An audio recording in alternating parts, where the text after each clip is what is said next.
So, let's talk about something that so many of us struggle with. How on earth do you sleep less but still wake up feeling, human? This is for all of you out there who hear get 8 hours and just laugh because it feels like a total fantasy. We're going to dive into how to make the sleep you do get actually count. I mean, we've all been there, right? You manage to get 5, maybe 6 hours, and the next day you feel like you're walking through mud. It's that awful, foggy, exhausted feeling that just makes you wonder, is this it? Is this just how it's going to be?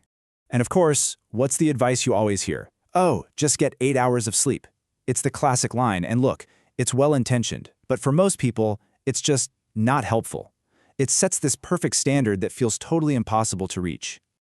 Yeah, if you're a student cramming for an exam, or a parent or caregiver, or honestly just anyone whose brain decides to run a marathon at midnight, that 8-hour rule feels like a joke. So today, we're going to forget about that rule and focus on what we can actually control.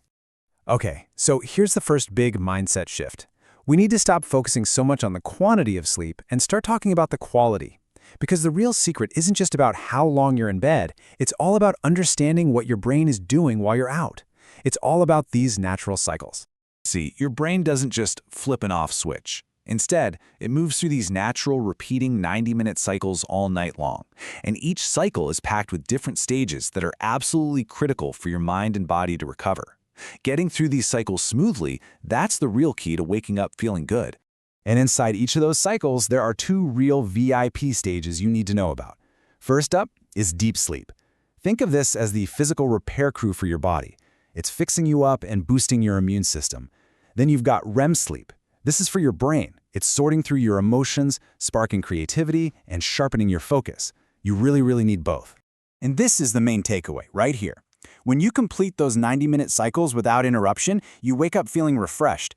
But when those cycles get broken up, maybe by stress or noise or even that late-night coffee, you can sleep for 8, 9, 10 hours and still wake up feeling totally wiped out.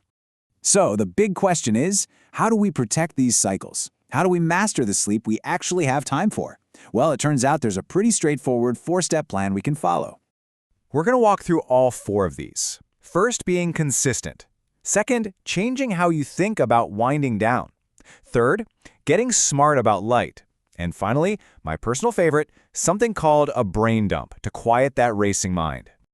Okay, step 1, consistency over perfection. Your brain is a creature of habit. It loves patterns. You don't need a perfect 10 p.m. bedtime every single night. What matters so much more is having a consistent rhythm. Even if it's a little later, going to bed and waking up around the same time, it literally trains your brain to fall into those deep, restorative sleep stages way more efficiently. It really is like training a muscle. The more regular you are with your sleep schedule, the stronger and more efficient your rest becomes. You're basically teaching your brain, okay, this is when we power down and recover. Next up, let's totally redefine what it means to wind down. You can't just tell your brain to shut off, right? Especially if you're feeling anxious. So the goal isn't to force it. It's to gradually lower the stimulation around you. Dim the lights, maybe put on some white noise or a familiar podcast, do some gentle stretching. You're sending signals to your nervous system that it's safe, that it's allowed to slow down. Step 3 is all about mastering light, and this one is a game changer. Light is the most powerful signal for your body's internal clock. Getting some bright light, and sunlight is the best, as soon as you can after waking up, sends a huge, clear message to your brain. Hey, the day has started. It's like hitting the reset button on your sleep-wake cycle. And now for what might be the biggest sleep killer for so many of us, that racing mind. When your brain is just cycling through all your worries, your to-do lists, that thing you said 5 years ago, it stays in high alert mode. And that completely wrecks your chances of getting that deep, quality sleep. This is where the brain dump is so powerful.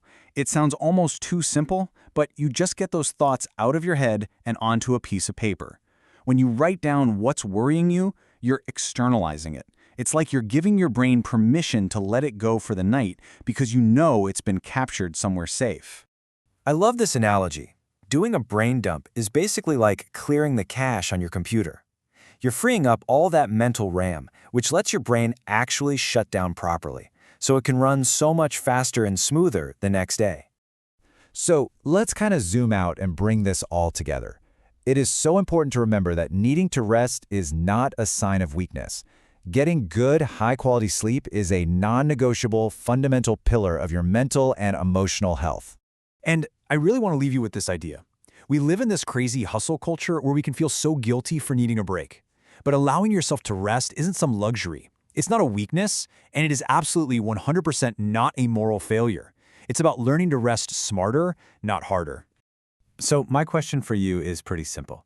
What's one small thing from all this that you'll try tonight? Maybe it's just dimming the lights 10 minutes earlier, or maybe it's writing down just one worry before you turn in.